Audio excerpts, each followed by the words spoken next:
further ado, I give you Buddy Levy. Buddy. Hey, everybody.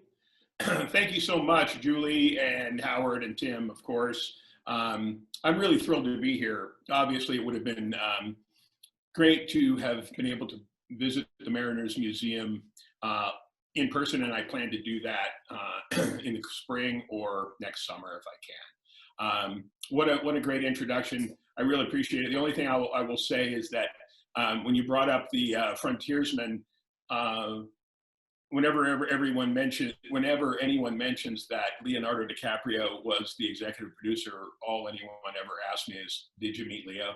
And sadly, I did not. But I'm really happy to be here. I know we're butting up against a political event tonight.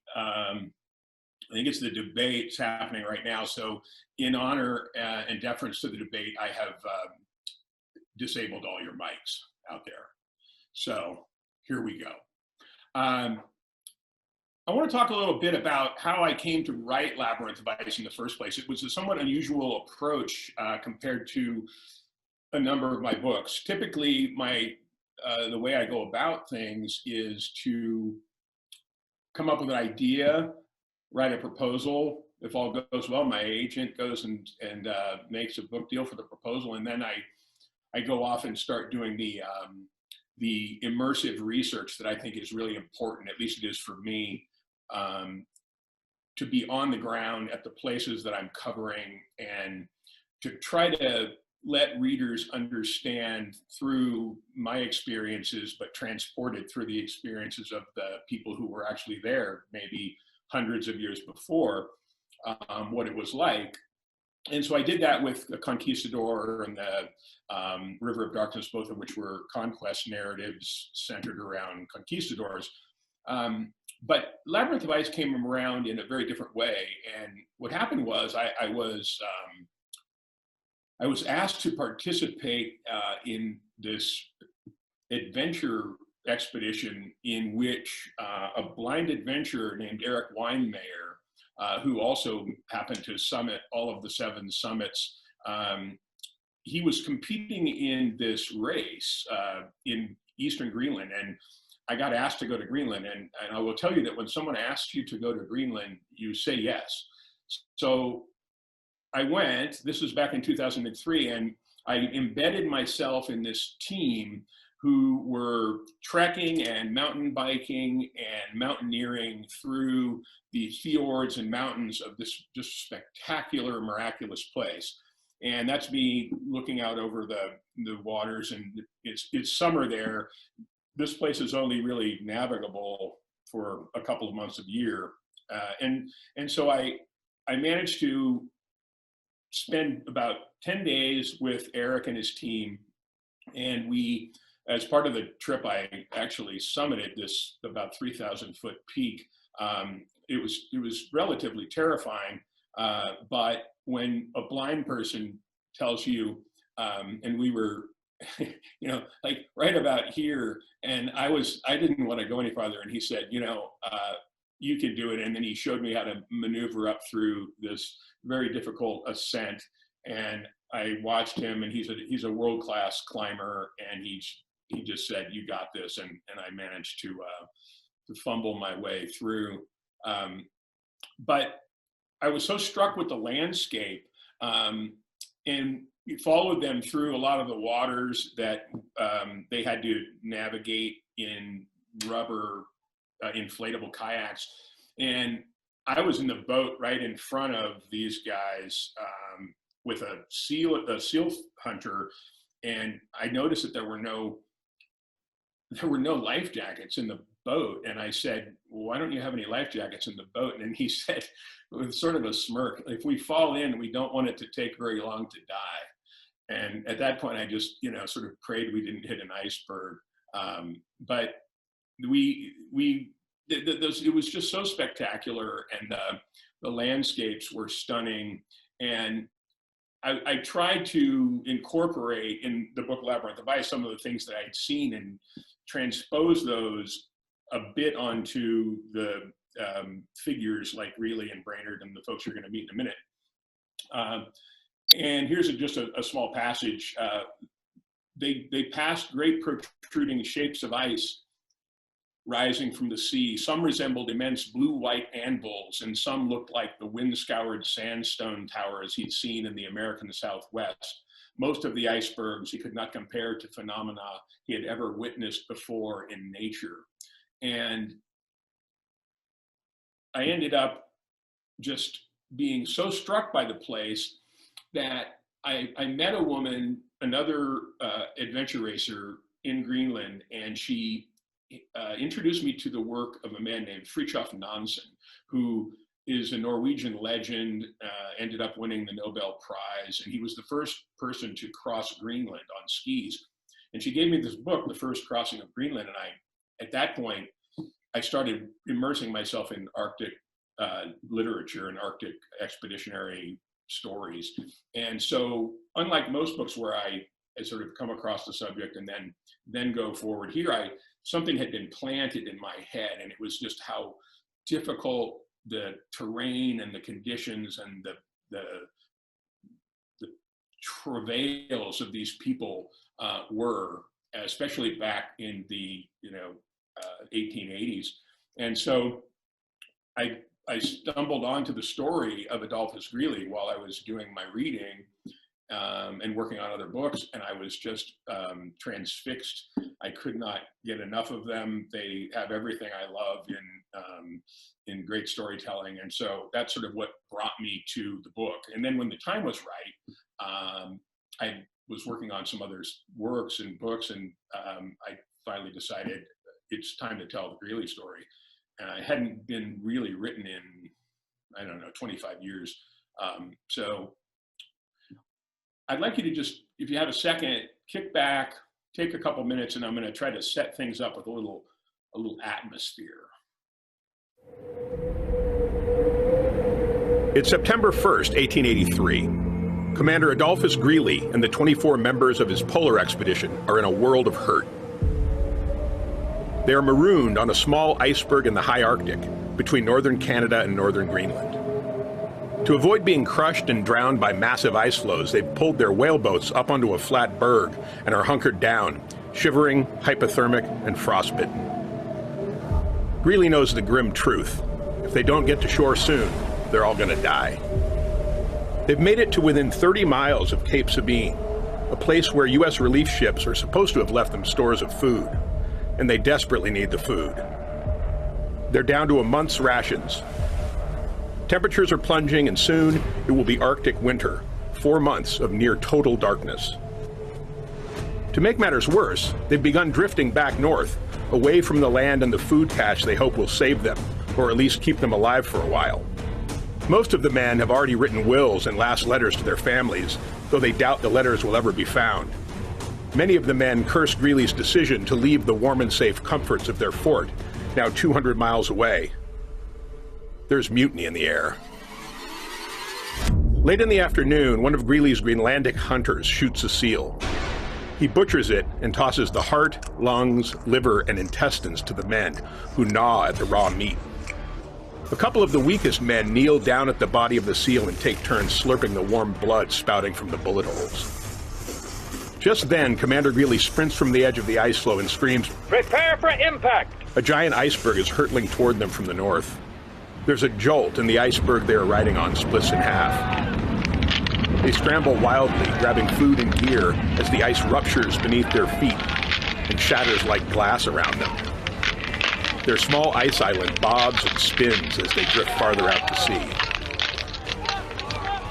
None of the men, including Greely, have any reason to believe that they will ever reach land again.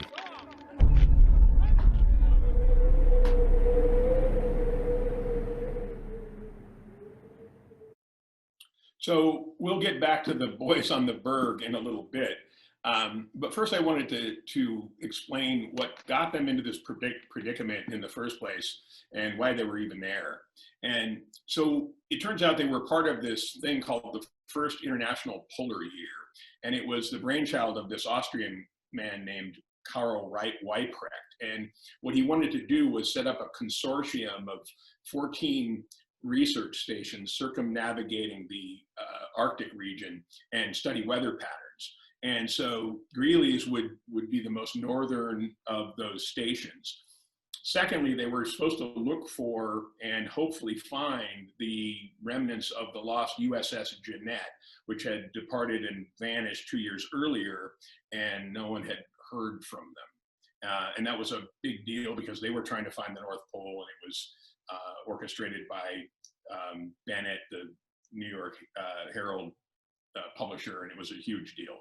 And last, Greely secretly intended to make it to the North Pole, or at the very least, make it to Farthest North, which was a kind of explorer's holy grail. And at the time, the North Pole was one of the last regions that was not charted on global maps. So it was a really big deal to make Farthest North. So this is a picture of the expedition members before they departed. And you've got Adolphus Greely there. A number of these figures become really prominent in the story. They just are Herculean in their efforts, and they're heroic at times of great peril. David Brainerd, for one. Kislingbury is an interesting figure. Lots happens with him. Adolphus Greely, and then James Lockwood also becomes really heroic in a number of ways. And then there's all sorts of characters. This guy, Octave Pavey, he's photoshopped in there because he wasn't there for the pre-picture. He ended up being picked up along the way. So the idea was that they're going to depart from St. John's in a ship called the Proteus and move, this is Newfoundland, and move all the way up through the Labrador Sea, through the Davis Strait. These are just really difficult and dangerous waters, through Melville Bay, which is like a whaler's nightmare, and then all the way up in here into the Kane Basin, up as far as you can get to this place they dubbed Fort Conger, above the Kennedy Channel. And the Proteus moved really well through this section, faster than ships had ever made it through, in fact. And so there was very little ice choking these regions when they departed. And, you know, the Proteus was a noble, worthy ship, 467 tons. And they had on this ship an incredible storehouse of not only sled dogs, but gear and equipment and lumber. And the plan was somewhat unusual. En route, they picked up these two Greenlandic hunters who proved really instrumental in the entire story. And they would be used to hunt seals, walrus, bears, musk oxen, and drive, of course, the sled dogs when they were doing expeditionary work.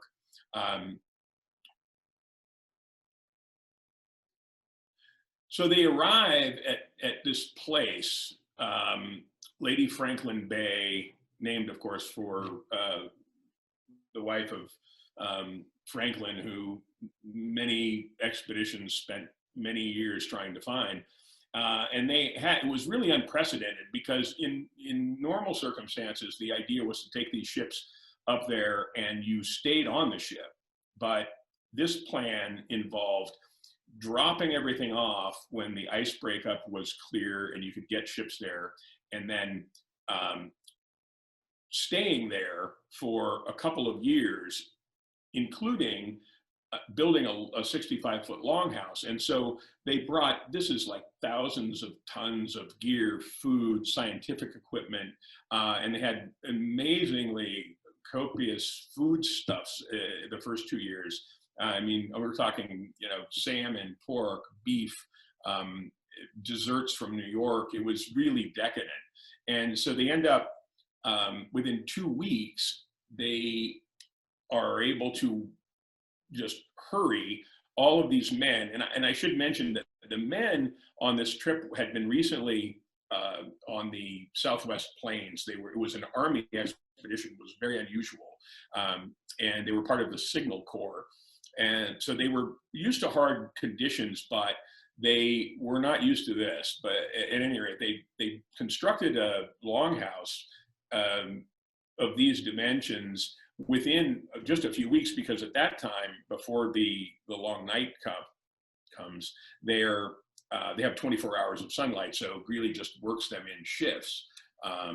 And pretty soon, this thing is looking pretty good. It's got a kitchen, bathtub, bathroom, stoves, and it needs to be double walled because Greely understands from his reading that they're going to be encountering, 50 to 60 to maybe even 90-mile-an-hour winds come winter.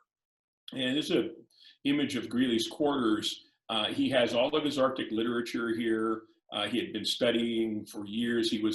Greely was a Signal Corps officer, and he had been setting telegraph lines up across the American Southwest. He was really knowledgeable about weather and meteorology, which was the chief and foremost point of their expedition, was to sort of understand how the world's weather operates. And they were recording up to 500 daily readings. And the other officers lived in a place just like where they live nearby, and they had these partitions. So it was pretty tight. And then the rest of the longhouse served as barracks for the enlisted men. Now, this is just an image of the surroundings of Fort Conger. And, right across the way is Greenland, some 20-something miles. But they got to know this place very well. They spent a few winters here. So, as I said, unlike normal Arctic expeditions, these guys were dropped off. Basically, it'd be like if we sent infantrymen to Mars and then flew away and said, "We'll come back, we promise." So you've got the Proteus here just departing. And there was one anecdote that was kind of really compelling to me. So one of the lieutenants, Frederick Kisslingbury, he got there and he was already depressed. And so when he felt the long night coming on, which is the Arctic twilight of months of darkness, he decided that he wanted to go home. And a couple of days, so the Proteus is just out at anchor waiting to leave. And Kisslingbury attempted to, he actually got release orders from Greely and attempted to leave. But by the time he had his bags and everything packed, the Proteus steamed away, and he was running down this ice foot, stumbling with all his bags, and all he saw was this plume of smoke as the Proteus left. And then he was stuck with the Greely expedition, and they were stuck with him. But he ended up acquitting himself really, really well. But it was difficult. He literally missed both. So here they are, 1,000 miles north of the Arctic Circle, and 250 miles north of the last known Inuit settlement. And they're essentially the most northerly human inhabitants on Earth. And these resupply ships were supposed to come each summer to bring food and gear. And then they would bring them news from loved ones at home, and they would return with letters and records, scientific records that Greely and his men had kept. And you can see here that they're using the dog sleds to double wall the Fort Conger with ice blocks, kind of an igloo encasing a wooden structure, because it's going to get really, really stormy and cold. And the thing about Arctic winter is that it's 130-ish days at that latitude of near constant darkness, but it's not exactly dark all the time. It's just sort of this muted twilight, and punctuated by the aurora borealis, which are these spectacular displays that Greely and his men, of course, go out and watch, and they're able to do things. But Greely knew that things were going to get sort of grim, even though no one had really done this before. So he was very innovative, and he created these weekly lecture series talking about all subjects of mathematics and the Civil War. Adolphus Greely was himself a Civil War veteran who had enlisted at age 17 and was a career Army man, and he also knew about weather and meteorology and history. So he set up these lectures in order to have people sort of keep it together, and as well to keep them fit for the expeditions that they were going to be doing come spring. He organized sporting events and dog sled races and snowshoe sprints and all sorts of festivals and just anything he could to stave off the boredom. And I'll say that what was really impressive to me was that during the entire time, they had observation huts and outbuildings and tents, and the men who were taking tidal readings and wind readings and barometric pressure, they managed to record up to 500 daily readings for the entire time that they were at Fort Conger. It was remarkable. A number of things happened to them while they were there, including a couple of the men who were going out to one of the observation huts to take some readings got attacked by a pack of wolves and nearly died. Two of them were chewed terribly and were able to sort of fight them off and pull out a gun and scare the rest of them off. But at that point, really wanted the men to stay really close to the fort whenever possible, or travel in tandems. And whenever the ice broke up, there was great sealing and hunting around the fort, and times were really quite good. I mean, they were able to be well fed and head off into the mountains and do all sorts of expeditionary work. But it was really tough traveling there. This is an example of what's called the ice foot, and it's the buckled up, jumbled shoreline that exists where ice gets pushed up to the coast. And these are huge, and it's really dangerous. And there were a number of incidents where men were, they fell and one broke his shoulder, or one separated his shoulder, one broke his arm. And it was just always really, tough going there. So after the first winter, in the spring of 1882, Greely decided it was time to send his best to go try to achieve this holy grail of Farthest North. And he sent David Brainerd and Lockwood and Eskimo Fred, one of the Greenlandic hunters, on this expedition, just the three of them.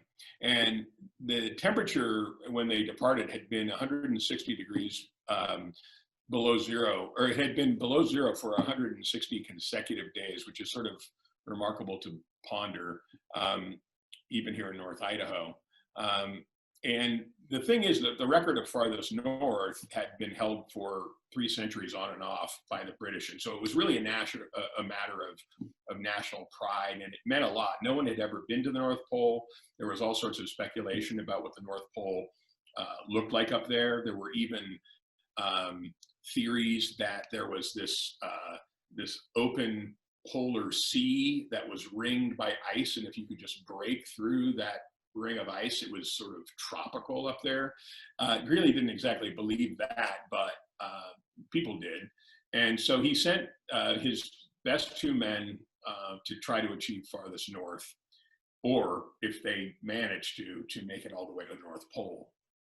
And their journey was something for the ages. In fact, they traveled constantly, day and night, sleeping very few hours. 20, they called them marches, so each march would have been about 20 miles a day, and they were gone for 2 months with temperatures that plunged to -50, and they had to sleep in these single 3-man buffalo hide sleeping bags just to keep body warmth enough so that they would not develop hypothermia and die. And after 2 months, they returned carrying the American flag, which Henrietta Greely, Greely's wife, had sewn for them to unfurl at either the North Pole or Farthest North. And this is a map of their trek. And so they were 60 days out and back, and the previous Farthest North record had been held by an Englishman named Markham. And so this is all the coast of Greenland, and they skirted that, and it was just a harrowing adventure. And they they were so tough. I mean, many times they fell through the ice and almost perished, but they managed to get back. The thing is that even the success of Farthest North didn't temper problems that were coming. So the idea was to keep resupplying Greely every summer. He had enough food, but it would have been really good to have all information from home and more provisions, and this didn't happen. So the first summer, no relief came, and these men would stand looking over. I never forget these images, sort of like I was in that opening sequence in Greenland, looking out over the fjords and just looking for the mast of a ship, hoping it's going to come, and noticing that the ice conditions are such that no ship can sail through there. So this relief ship, the Neptune, attempted to make it to them, but it was cut off by walls of pack ice and had to return. And really started worrying. His pre-written orders specified that if no ship came by August of 1883, he would abandon Fort Conger and travel 250 miles south to this place called Cape Sabine. And there were supposed to be provisions cached there for him. So while they're just sitting there waiting, and Henrietta Greely, Greely's wife, determines that the Neptune has failed, she starts to worry, though she did say publicly, "I have no intention of becoming a Lady Franklin," who spends the rest of her life trying to find out what happened to her lost husband. So she sort of jumps into action and begins writing to, she was pretty well connected from a San Diego prominent banker family, and she knew a lot of people in politics, and she knew a lot of people in the press, so she starts saying, we need to get some more relief going. And as it turns out, she was successful, so they sent this new relief effort with these two ships, the Proteus, which had originally brought them there, and another ship, a kind of tender called the Yantic, which left on June 29th and was attempting to resupply Greely. This ended up being a serious categorical disaster. So there's the Yantic. I mean, first of all, they had like way too many men probably for what they were trying to do. He's got the Yantic had 179 or 134 crewmen. And these ships were not exactly built for breaking ice. So after weeks attempting to get up to Greely, the Proteus, which has now been separated from the Yantic, gets beset or nipped, as they say, and which means basically you're stuck in the ice and you're not going anywhere. They get stuck, and within 4 hours, the hulls begin to be crushed, and everyone jumps off the ship. They haul whaleboats off of it, and they happen to have 22 sled dogs too. So there's just a snarl and cacophony of men yelling and dogs howling and barking and throwing gear off. And then right before their eyes, the Proteus sinks to the bottom of the basin, and they're all standing on the ice, wondering where the Yantic is. And this set off, I should probably, this set off this incredible game of cat and mouse, and it could be a book in itself. So after the Proteus sinks, all the men are on the ice, and the Yantic is somewhere south of them. And by Herculean efforts, a number of Navy men, including a man named John Caldwell, they managed to get their whaleboats off of the Proteus. So they take to the open water in open boats and navigate hundreds of miles south in search of the Yantic. And meanwhile, the Yantic is going back and forth, and you have to remember that there's no communication at this time. So the only communication they had at that time was what were called Arctic post offices. So they build cairns on prominent places, on islands and on shores, and people leave records there. So for about a month, there's this dodging game of cat and mouse, and just really, really difficult conditions, waves crashing over the bow, sort of like the Endurance situation. And as it turns out, this man Caldwell is able to row and finally find the Antic, and no men are lost. But all of this time, Greely's still back at Fort Conger waiting for word from a ship, or for any word. And he realizes that if one doesn't come by August 8th, that was the date he set, that he was going to depart Fort Conger. It was written in their initial orders, and Greely was a man who went by orders. And so even though a number of the crew did not think they should leave Fort Conger, they had food there. There were musk oxen in the spring. They had warmth, they had shelter, but Greely thought an order was an order. And he said on August 8th, we're going to strike Fort Conger, take these vessels that we have. There was a 28-foot steamship dubbed the Lady Greely that could carry 9 or 10 people, sometimes more when they were packed in, and as much food and provisions and gear as they could carry, and a number of other whale boats. And they were going to take to the basin, the Kane Basin, or to the Kennedy Channel, and go 250 miles south to Cape Sabine, where presumably food and provisions would be left for them. The thing they didn't account for was what it was going to be like once they got out on the open water.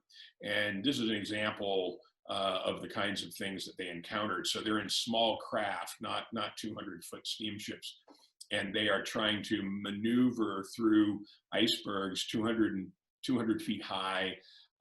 One of the scenes that most impressed me early on in their descent from Fort Conger to Cape Sabine was they saw this oncoming ice flow, and it was massive, and they moved over to shore, pulled all their gear and boats up onto shore, and watched for 9 hours as they estimated this ice flow, 15 miles long, a continuous flow, past them. It took 9 hours for the thing to pass them. And so if they'd been out in the water, they would have just been eviscerated, essentially.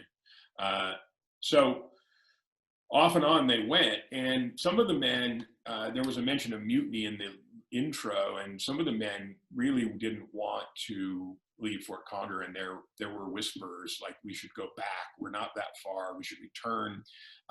But the problem was that on the shore, so there were discussion of should we go by land, and this is what it would have been like going by land. This is, and this is just not navigable. And so ultimately, after some of the men like Brainerd and Lockwood got involved, they were able to quell these mutiny ideas and say, we're going with Greely, we're going south. The ordeal from Fort Conger to Cape Sabine is something just that is unbelievable in numerous ways. The most striking to me was that at a certain point, you have to remember they're on diminishing rations at this point. But at a certain point, they are forced to abandon it's too hard to keep moving on and off of these ice flows because the water's getting choked by ice and they don't have much navigable open water. So they have to abandon the Lady Greely because it just weighs too much to pull. And so they've got all their gear, all their records and equipment, which they have a number of votes and the men agree to keep. And they end up where we started in the audio. They end up on a small iceberg. They pulled everything up and all the men are on this floating iceberg, pretty small, like less than a mile in length. And it's getting crushed and pulverized from the north.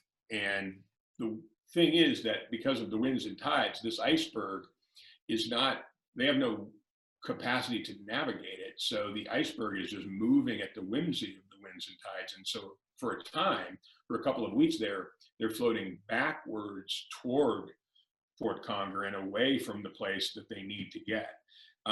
And miraculously, after 51 days from leaving Fort Conger, they land some 30 miles south of Cape Sabine, where Greely believes that food has been left for them. They're down to 2-month rations, and hard as it is to say, it's here at Cape Sabine that their real ordeal is about to begin.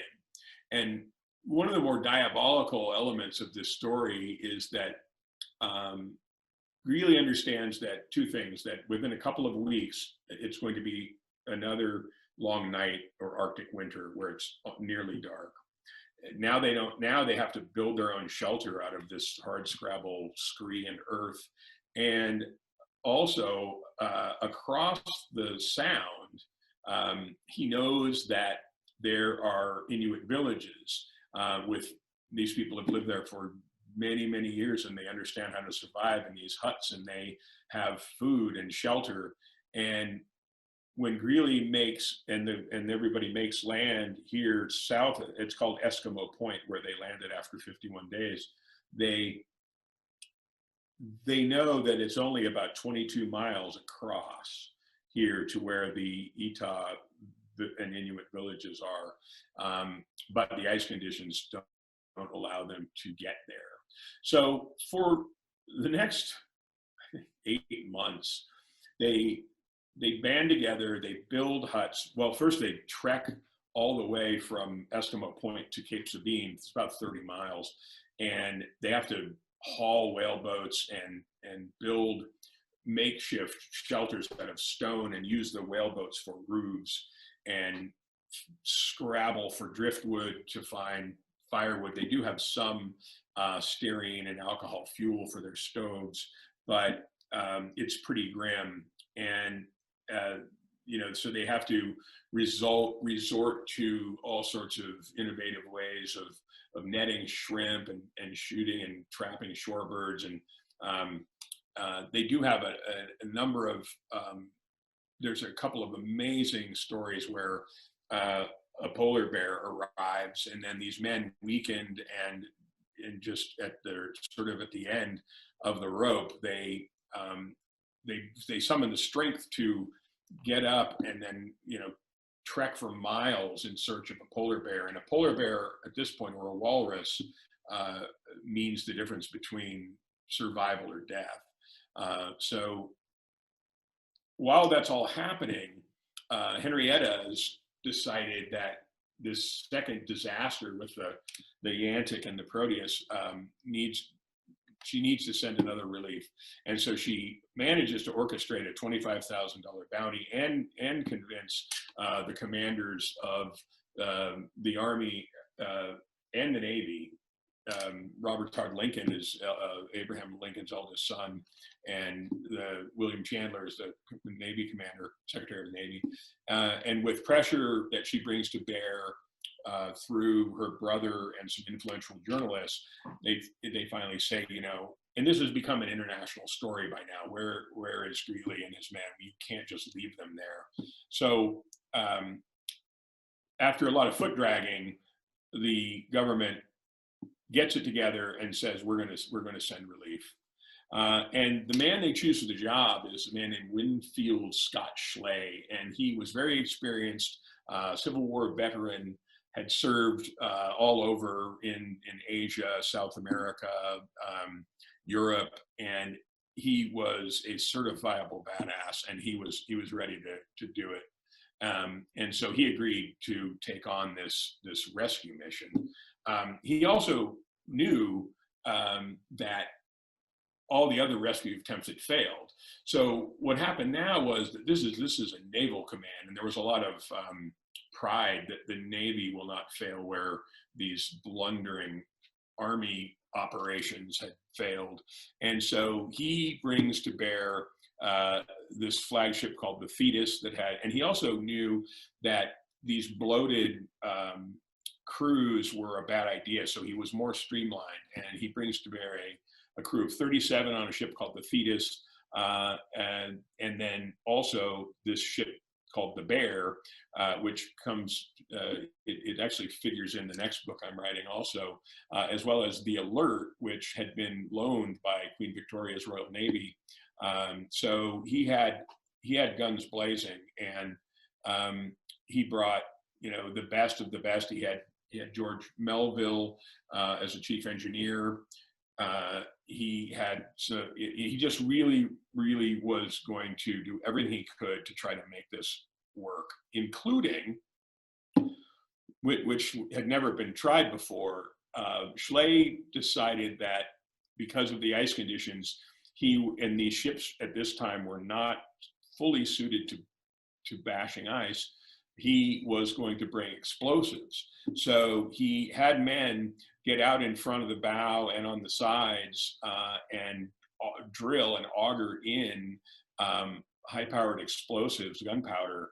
They were called torpedoes, and detonate them, blowing holes in, making leads, and also exploding smaller flows that were nearby so that they could continue to press forward. It was really amazing. So Henrietta's, the bounty that she had orchestrated through the US government got a lot of attention, and there were a bunch of Canadian whalers who heard about it, and they decided they were going to try to help.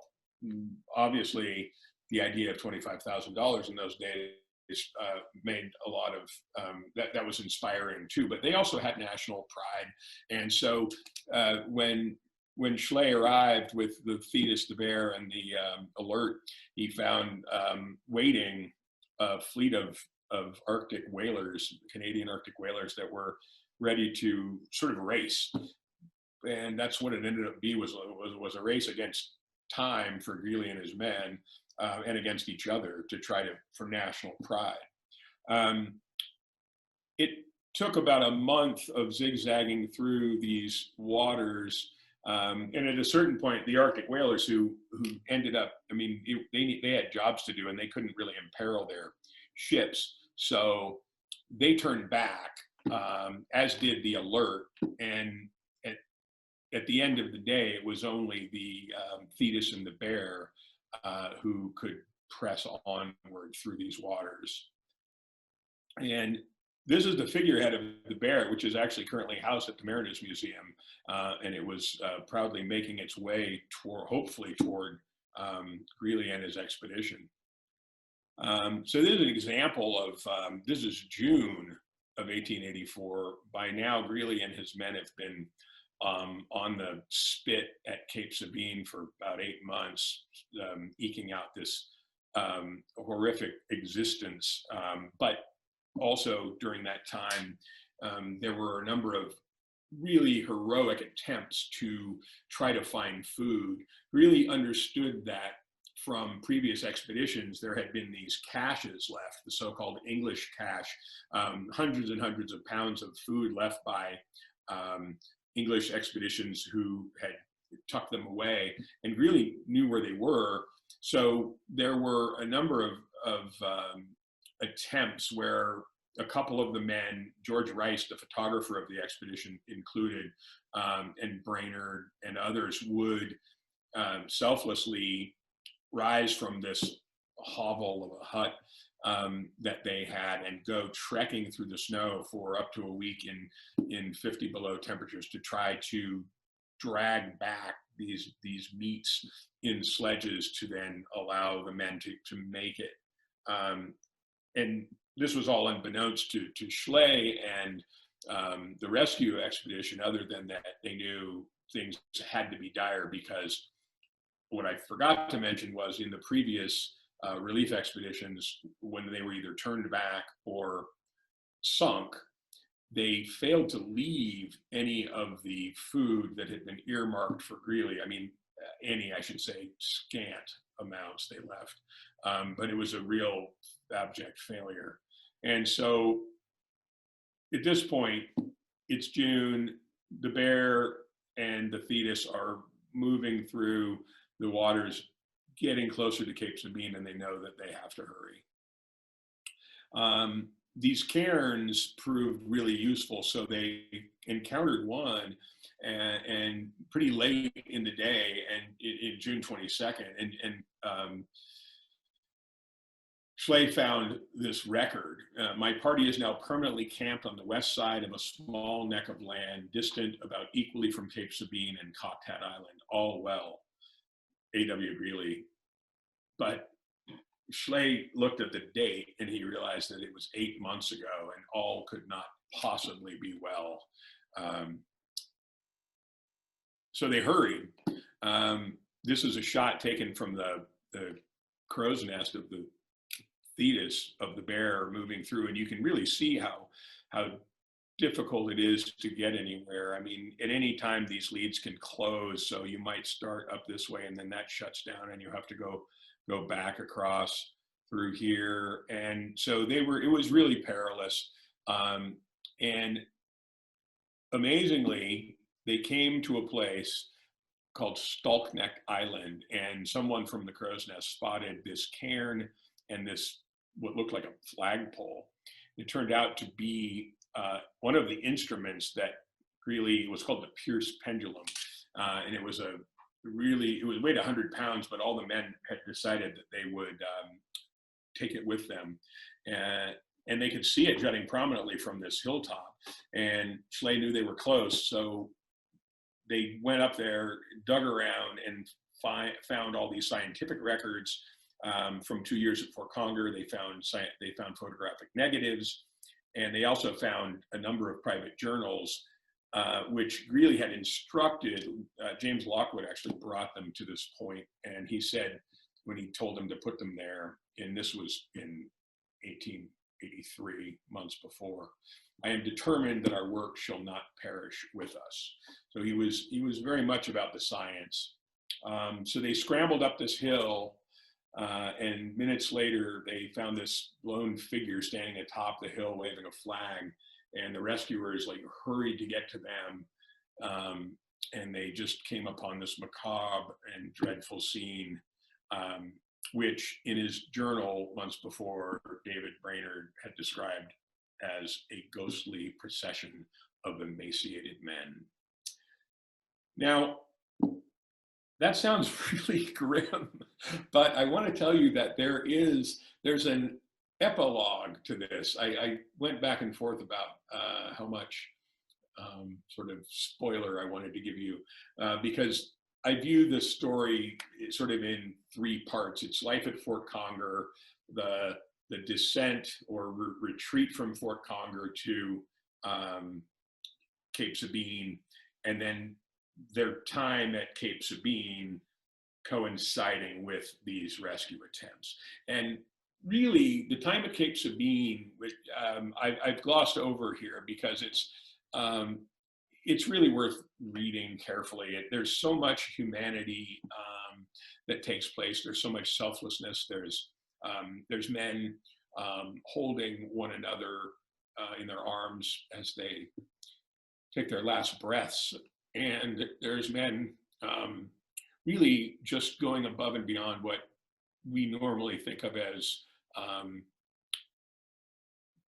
just common behavior. It's just heroic, really. And so that part is just, I want to sort of keep that, as well as what happens afterwards. Sort of don't want to talk too much about that, but I suppose I would in the questions.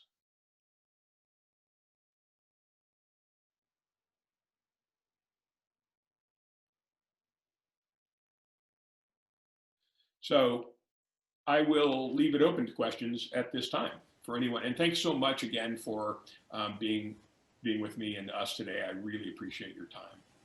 Thank you, buddy. We do have some questions. First off, is this book available as an audio book? And hopefully you narrated it. That's interesting. No, here, wait, I cut this one off a little too quick. Check this out.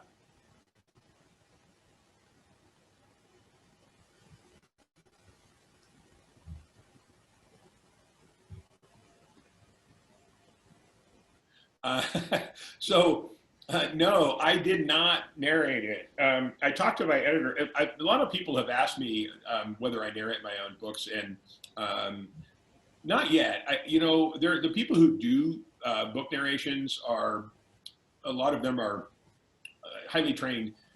Many of them are actors, and so they're just really skillful. And at this point, it seems like my time is probably better spent writing the next one than narrating this one. But I appreciate the question. And yes, it's available on audio. Good, good. Well, thank you for that. Question from Malcolm. Discuss how this Greely expedition was funded, all by Army funding, or did Greely have to do private fundraising, as in the case of the Jeanette, which had the financial underwriting of the editor of the New York Herald, which you did mention earlier, but. Right, that's a great question. No, there was no, to my knowledge, there was no private funding.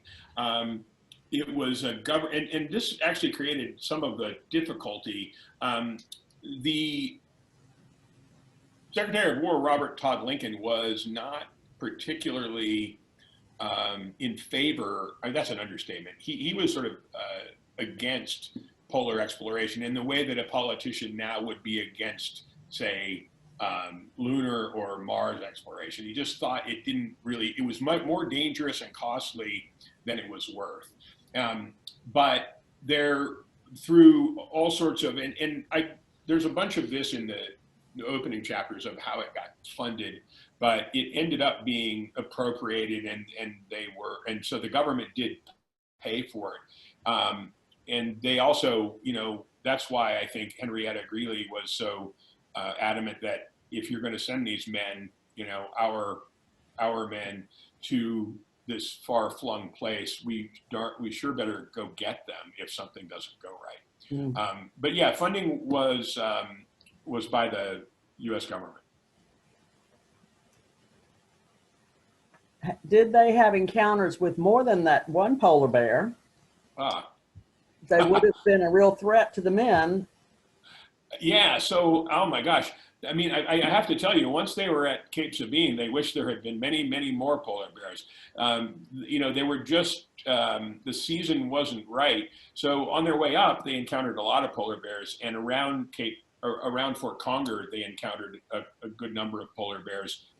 Now, back in these days, there wasn't a lot of idea of conservation, so they just always shot them. Right. But this one polar bear that they ended up getting, I think the dressed out weight was over nearly 400 to 500 pounds. And so it was a godsend. But, the men typically, when they could, they wanted to be carrying their weapons in the event. I mean, these polar bears are hungry too, So right. Yeah, in this one instance, one of the men doesn't actually have his rifle, and he's out getting water near the hut. This is at Cape Sabine, and a polar bear, I mean, the men are starving, and a polar bear arrives, and he feels like an idiot because he doesn't have his rifle, so he like crawls back to the hut they've made and says, "Bear, bear," and then there's this incredible hunt. Okay. James comments that you hadn't mentioned that they fished by pole. Did they fish? Fishing?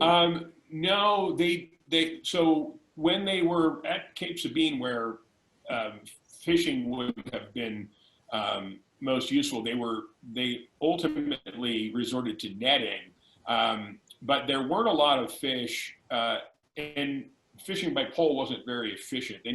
For 25 men, they needed more fish than a single line would bring in, and at any rate, they weren't finding a lot of fish nearby.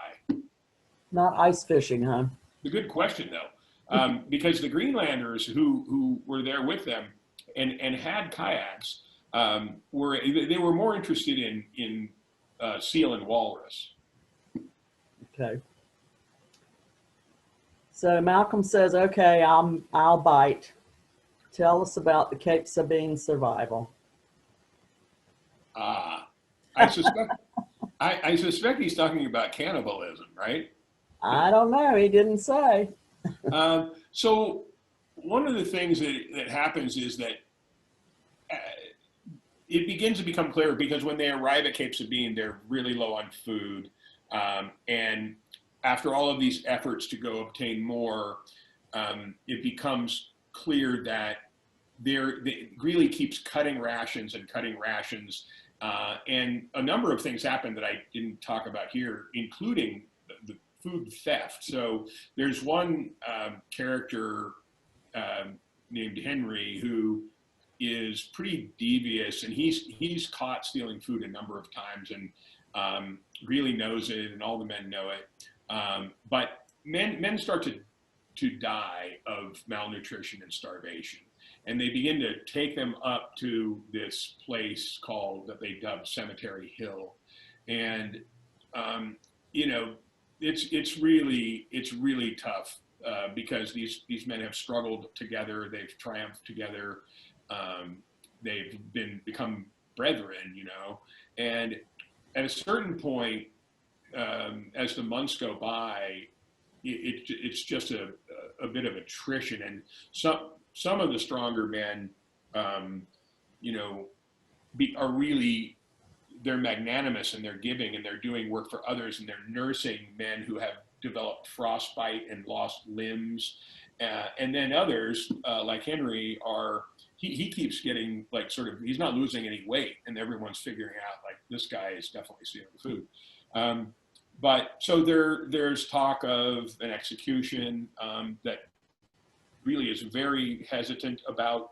And I do want to say too that one of the most remarkable things about this book that allowed me to write this book is the incredible record keeping and documentation. I mean, a number of these men kept daily diaries right up until June 22nd, when Schlee's men arrive. I mean, some of them are literally dying with the pencil in their hand, you know. But so what Schlee found at this scene, in addition to a host of survivors, I won't say who, was a hillside and a makeshift cemetery, and some men only partially buried, and some men thrown into this ice crevice, and some men who had parts of their bodies cut from them. And they were all brought onto the fetus and the bear,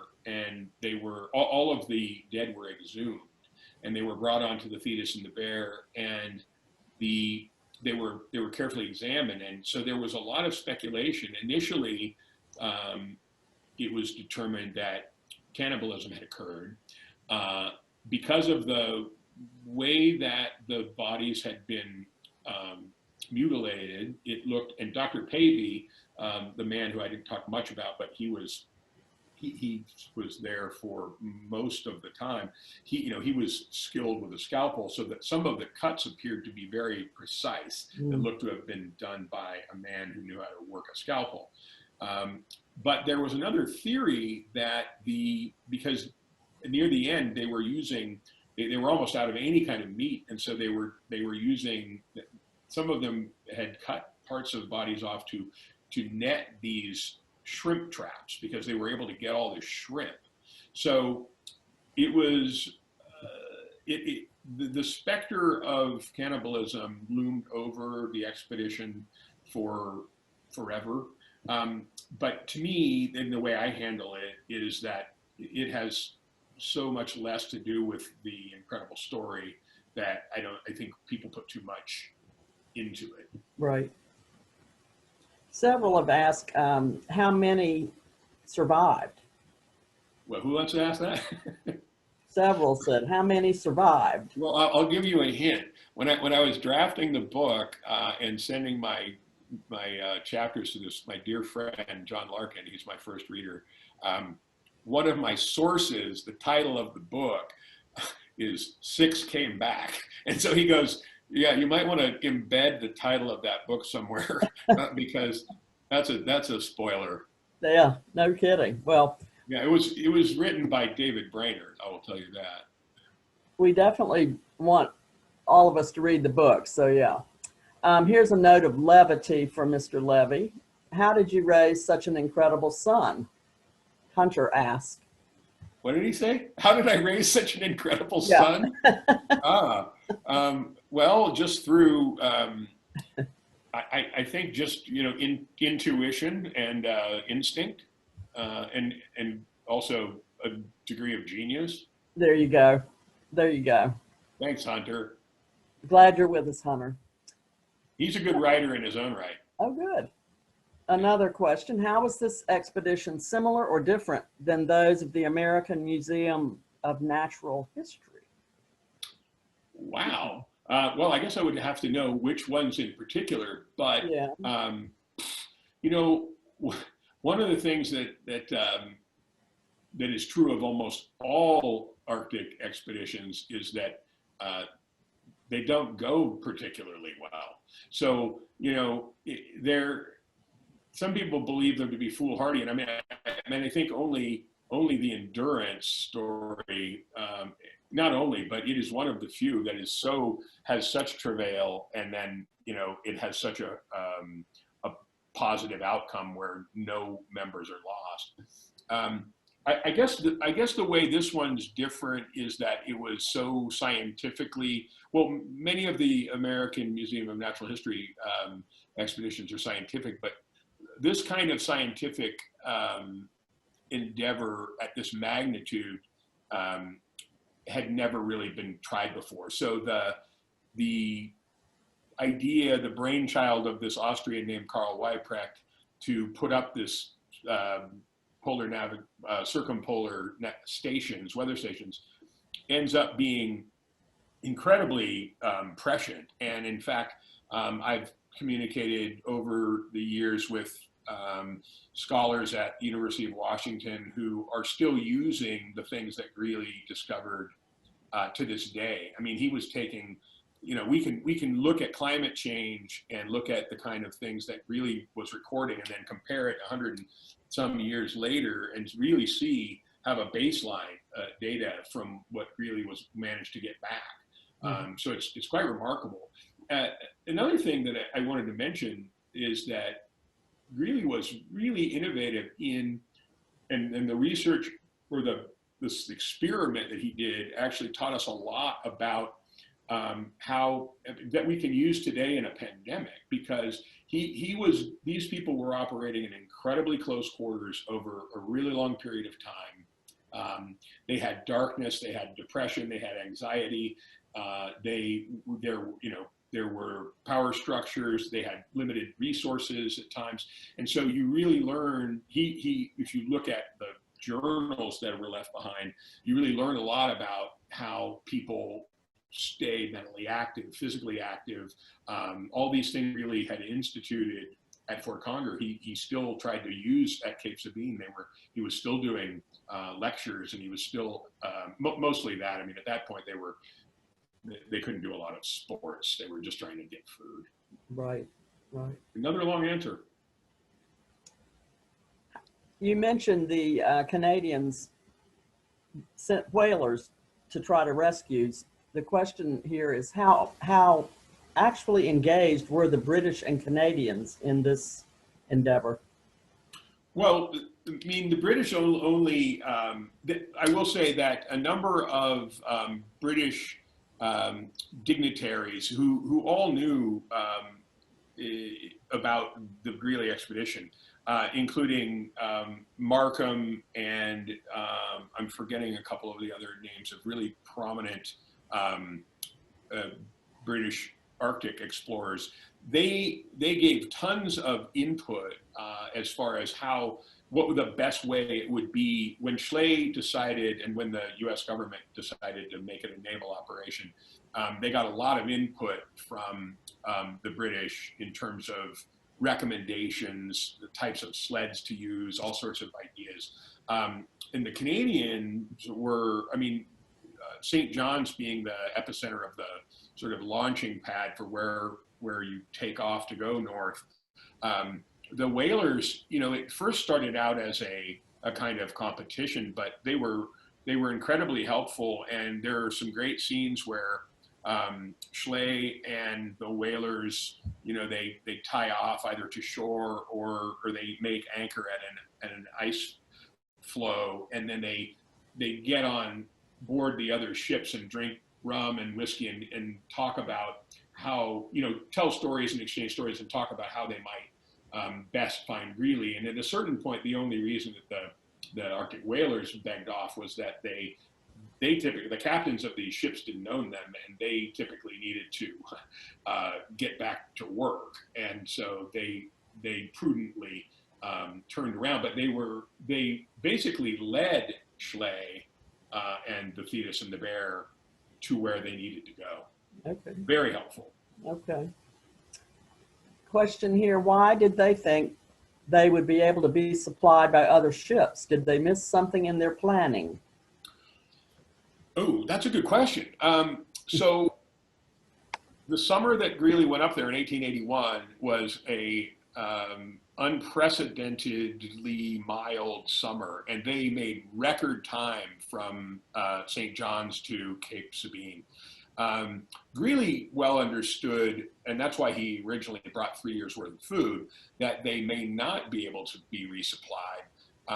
But the two subsequent summers when he was supposed to be resupplied were particularly early onset cold weather, and in addition to sort of bad decision making by particular captains that were trying to get there. So I don't think it was necessarily foolhardy to think they could be resupplied. The biggest question that comes up, and where a lot of controversy lies, is like, should Greely have left for Conger? And, you know, I talk about that a little bit in the book, whether his decision was sound, given that he was an army man who went with pre-existing orders. It was already ordained that he was going to leave at that date. He just was. But it's a good question. Here's a mind bender here. Between this survival cannibalism and the ritual cannibalism of the Aztecs in your Cortez Conquistador book, are you interested in examining this concept across time and culture? I think it's true that 2 of my books have cannibalism in them. This is just circumstantial. No, I am not interested in. Well, no, that's not true. Yeah, I do think it's that the reasons for cannibalism in Aztec culture are so dramatically different than in the Greely expedition. Or in the Donner Party or anywhere else. One has to do with, you know, survival and sustenance, and the other has to do with some, you know, religious and spiritual belief. What I think is more interesting is the reasons that cannibalism has such a taboo among, you know, sort of modern readers and modern culture. You know, to me, I had to ask myself when I was writing the book, like, okay, so if it came down to living or dying, would you eat, you know, your friend? And I guess like meat's meat in certain respects, you know? Yeah, and hunger's hunger, right? Yeah, I mean, you know, you have to understand what people are driven to. The person's already dead, so it's a tough call. Yeah. I guess it would depend on your religious belief. Mm-hmm. How did the other stations fare? Quite well. I mean, first of all, they weren't as far north as Greely. To my knowledge, there haven't been like tremendously riveting books about their travails. If you go to, like I said, the University of Washington, and by the way, I'm at Washington State University, not the University of Washington. There's a huge rivalry there, so that's the only reason I pointed out. But the University of Washington has compiled this incredible storehouse of data from not only Greely's, but all the other stations. And, you know, for those inclined toward weather and meteorology.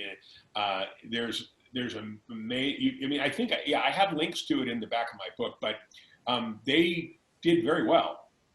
And it also, I'm glad you brought that up, the International Polar Year that this Austrian Karl Weiprecht began continued on for, I think, up until 2006 or something like that. So it kept going.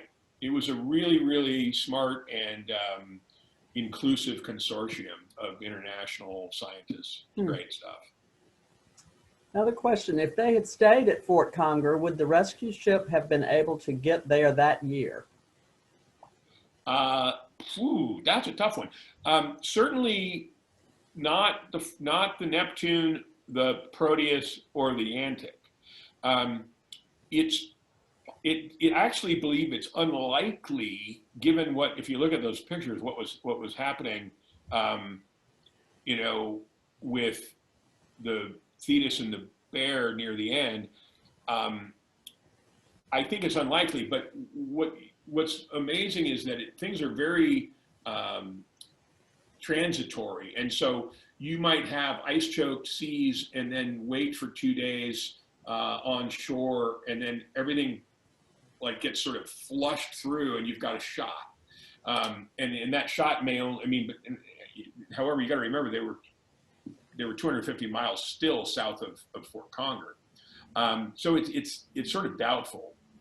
Okay.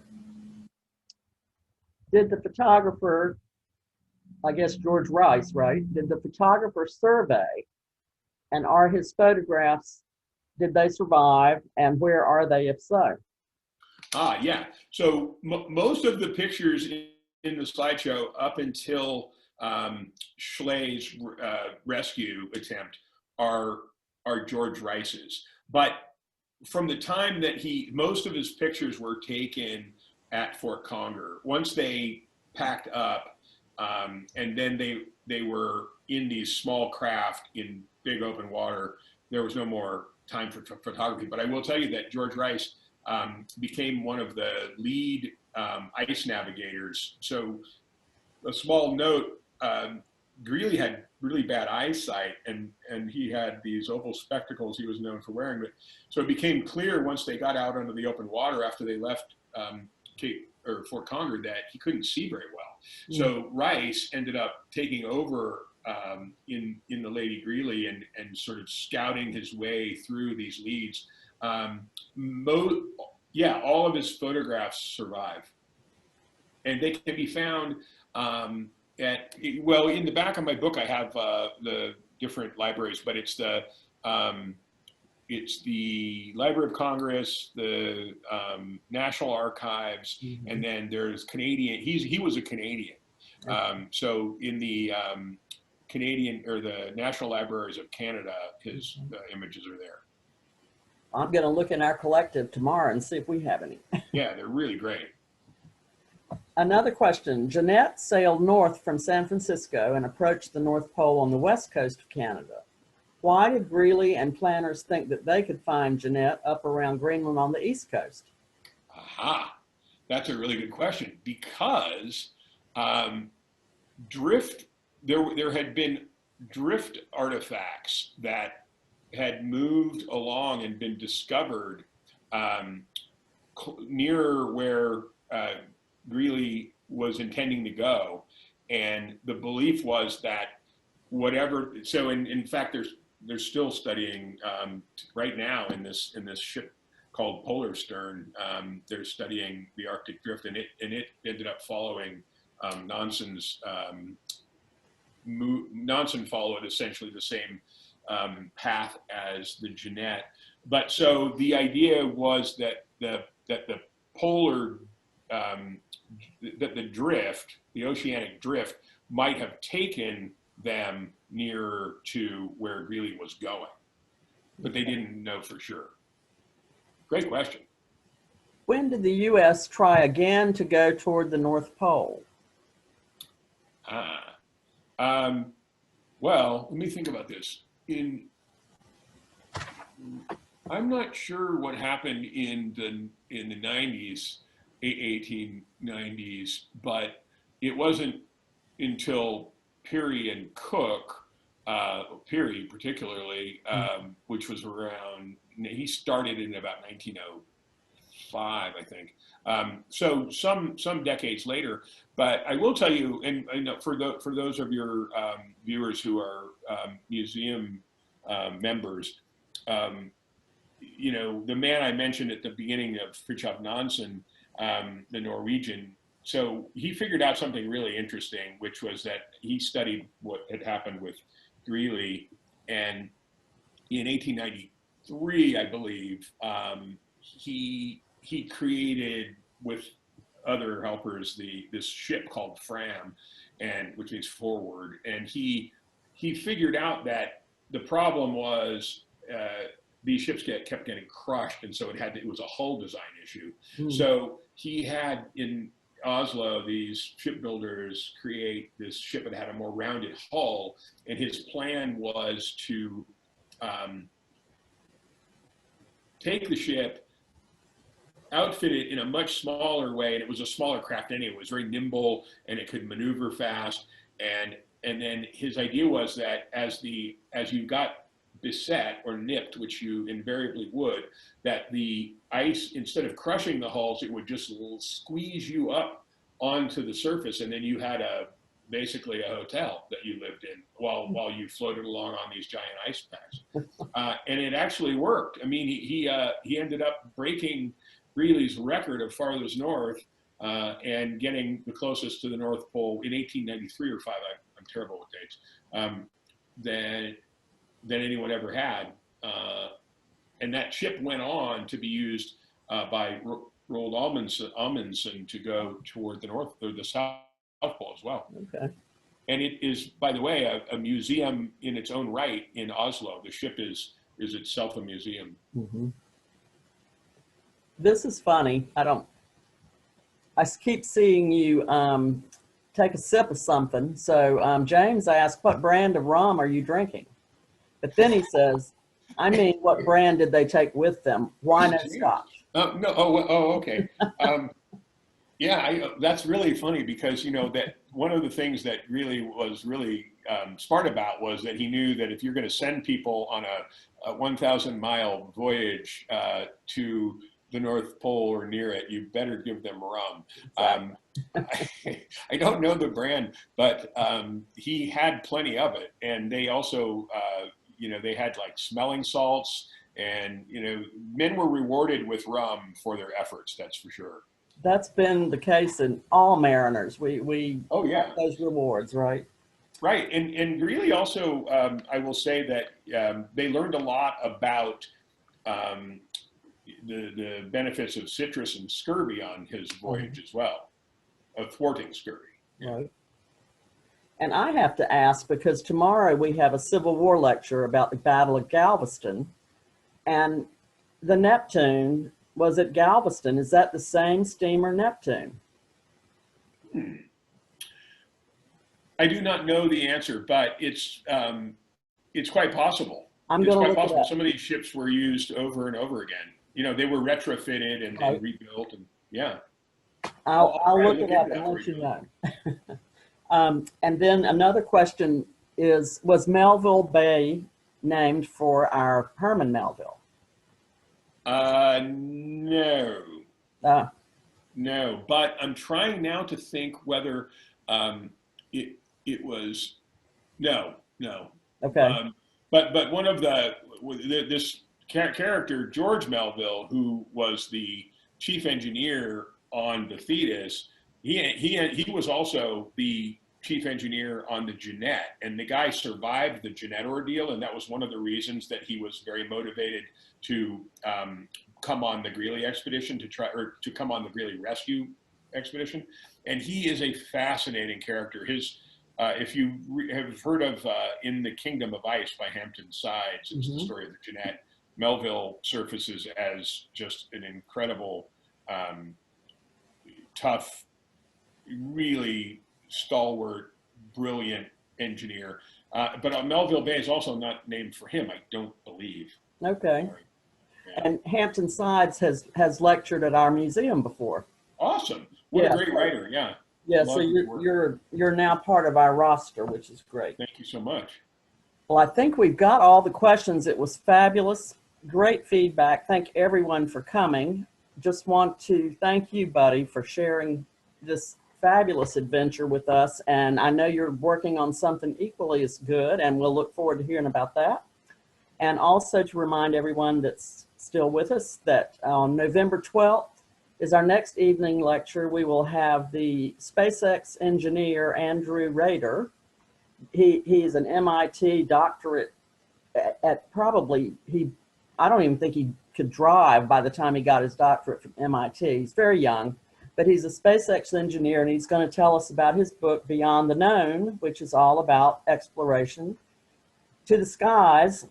And so we have gone from the Arctic to, in 2 weeks, we will go to the skies. So we thank you all for coming and being with us tonight. It was better than the debate. I think I can speak for a lot of us. And we do appreciate your being with us, Buddy. Thank you. Thank you so much. I really appreciate being invited, and it was a great pleasure. Good. Well, thank you. Thank you all. See you next time. Have a good night, everyone. Thank you, buddy. Bye. Hey, and get out and vote. Yes, do that too. Yep. Thank you.